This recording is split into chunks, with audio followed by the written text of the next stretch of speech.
ତମର ପୋଡ଼ି ଯାଇଛି କେମିତି କ'ଣ ପୋଡ଼ିଲା? ତାକୁ ଖୋଲୁଥିନି ଯେମିତି ଚାଲୁ କରିଥିନି କି ଚାଲୁ କରିଥିନି ନହେଲା ହଁ ହଁ ଦେନି କଚାଡ଼ି ଭାଙ୍ଗିଗଲା। ହଁ। ଭାଙ୍ଗି ସାରିଲା ପରେ ତାର ଖୋଲୁଥିନି ଏସବୁ ସାମ୍ନା ଆଡ଼ା ସବୁ କାଢ଼ୁଥିନି ଆଉ କାଢ଼ୁ କାଢ଼ି ସେଇଟା ଦେଖିଲା ବେଳକୁ ଏଇ ହେଲା ହୁଁ ହୁଁ। ଆଉ ଗୋଟେ ବ୍ୟାଟେରୀ ଥିବ ବ୍ୟାଟେରୀ କାଢ଼ୁ କାଢ଼ୁ ପୋଡ଼ିଗଲା ଆଉ। ନା ମୋବାଇଲ ତ ବ୍ୟାଟେରୀ ରୁହେ, ବ୍ୟାଟେରୀ ନହେଲେ ସେ ମୋବାଇଲ ଚାଲିବ? ବ୍ୟାଟେରୀଟା ଦେଖିଥାନ୍ତି କେମିତି ସେଟା ଷ୍ଟାଇଲ ତାର। ଓ ଷ୍ଟାଇଲ ଦେଖୁଥିଲୁ, ଷ୍ଟାଇଲ ଦେଖୁଥିଲୁ 15,000 ଟଙ୍କାର ମୋବାଇଲ ତ ଗଲା ନା। ଦେଖନ୍ତୁ ଦେଖନ୍ତୁ ଇଏ ହେଉଛି ରେଡ଼ମି ନା, ରେଡ଼ମି ମୋବାଇଲ ଜଷ୍ଟ ଟିକେ ତାର ଡିସପ୍ଲେରେ କ'ଣ ଟିକେ ପ୍ରୋବ୍ଲେମ୍ ଆସିଥିଲା ନା, ଡିସପ୍ଲେରେ ପ୍ରୋବ୍ଲେମ୍ ଆସିଥିଲା ଯଦି ଇଏ ଭାଇ କ'ଣ କରିଛନ୍ତି ନା ରାତି 12ଟା ବେଳେ ମୋବାଇଲ କି ଖୋଲିଛନ୍ତି, ଛୁରୀ ପୁରାଇକି ଦେଖନ୍ତୁ ଖୋଲୁଥିଲେ କ'ଣ କରି ତା ବ୍ୟାଟେରୀ କାଢ଼ୁଥିଲେ ଏଇଆ ନାକି। ଏଇ ବାବୁ ବ୍ୟାଟେରୀ ଖୋଲୁଥିଲେ କ'ଣ ବନେଇବା ପାଇଁ, କ'ଣ ବନେଇଥାନ୍ତି ତା ଦେହରେ? ସିଏ କହିଲେ ଯେ କି ମୁଁ ହେଉଛି ମେକାନିକ୍ ଯେ ମୁଁ କାହିଁକି ଦୋକାନୀକି ପଇସା ଦେବି, ମୁଁ ନିଜେ ବନେଇଦେବି, ବନେଇଦେବି ବୋଲି କହିକି ବର୍ତ୍ତମାନ ଦେଖନ୍ତୁ ପୋଡ଼ିକି ପାଉଁଶ କରିଦେଇ ରଖିଛନ୍ତି, ଛୁରୀ ପୁରାଇ ଦେଇଛନ୍ତି ଯେଉଁଠି ତାର ନେଗେଟିଭ୍ ପଜିଟିଭ୍ ସେଇଠି ନେଇକି ଛୁରୀ ପୁରାଇ ଦେଇଛନ୍ତି।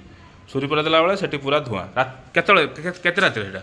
ଏଟା 12ଟା ପରେ କ'ଣ ଧୂଆଁ ବାହାରିଲା? ପୁରା ଧୂଆଁ। ଦେଖନ୍ତୁ এই ପ୍ରକାର କାମ କରିଛନ୍ତି, ଇଏ ଭଲ ମୋବାଇଲ କି ନଷ୍ଟ କରିଦେଇ ରଖିଦେଲେ। ଦେଖନ୍ତୁ ପୋଡ଼ିକି ପାଉଁଶ। ଇଏ ବାବୁ କହୁଛନ୍ତି ଯେ କି ମୋବାଇଲ ମୁଁ ବନେଇଦେବି, କାହିଁକି ଦୋକାନ ଦେବି। ଆପଣମାନେ ଦେଖନ୍ତୁ ଏମିତି କାମ କେବେ କରିବେନି, ମୋବାଇଲ ଛେଡ଼ଖାଣ୍ଡ କରିବେନି, କାହିଁକିନା କେତେବେଳେ ଜୀବନ ବି ଯାଇପାରେ। ଏ ବାବୁ ଏମିତି କରିବା ଦୃଷ୍ଟିରୁ ହୁଏତ ତାଙ୍କ ଜୀବନ ବଞ୍ଚିଯାଇଛି, ସେଇଟା ହେଉଛି ବଡ଼ କଥା। ରାତି 12ଟା ବେଳେ ଗୋଟେ ରୁମ୍ ଭିତରେ ସେ ଏଇ ଧନ୍ଦା କରିଛନ୍ତି, ତାଙ୍କ ପାଖରେ ବି କେହି ନାହାନ୍ତି, କିନ୍ତୁ ମୋବାଇଲ ଜଳିକି ପୁରା ପାଉଁଶ। ବ୍ୟାଟେରୀର ଅବସ୍ଥା ଦେଖିପାରୁଥିବେ କିଭଳିଆ। ଦେଖନ୍ତୁ ଦେଖନ୍ତୁ କାଲି ସନ୍ଧ୍ୟାବେଳେ କଥା ହେଉଥିଲୁ, କାଲି ସନ୍ଧ୍ୟାବେଳେ କଥା ହେଉଥିଲୁ ନା, ବାସ୍ ରାତିରେ ଆସିକି ତା ଖୋଲିବାର କାମ କ'ଣ ଧରିଥିଲା? ନା ନା ଚାଲୁଥିଲା ବା କାଲି ତ ମୁଁ ଦେଖାଉଥିଲୁ ଚାଲୁନଥିଲା, ଡିସପ୍ଲେ ଠିକ୍ ଥିଲା। ହଁ ଫେର ତ ଖୋଲୁଥିଲୁ କ'ଣ ପାଇଁ?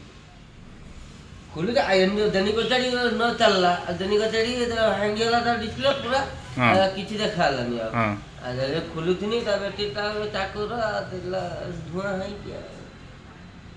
ଆଜି କେହି ନାହାନ୍ତି, ଯଦି ସେ ନିଆଁ ଫିଆଁ ଲାଗିଥାନ୍ତା ଘରେ କ'ଣ ହେଇଥାନ୍ତା?